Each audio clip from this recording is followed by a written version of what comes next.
Not a Confucius, not Gautama Buddha, not Alexander the Great, not Bonaparte Napoleon, not Julius Caesar, nor Constantine, not Mahatma Gandhi, not King Richard or King Ferdinand, not Winston Churchill, not Charles Darwin, nor Deng Xiao, nor Karl Marx, not Albert Einstein, not Martin Luther or Martin Luther King Jr., not George Washington, not John F. Kennedy, and certainly not Bill Clinton, not Tony Blair, nor John Howard, nor George Bush Sr. or George Bush Jr.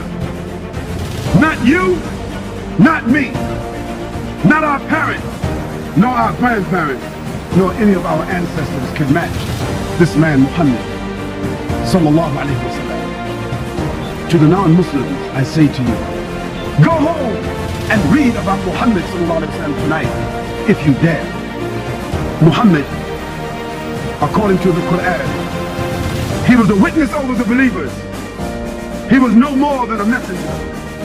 He was a man dealing gently with all people. He was a great favor. He was sent with an irrefutable truth.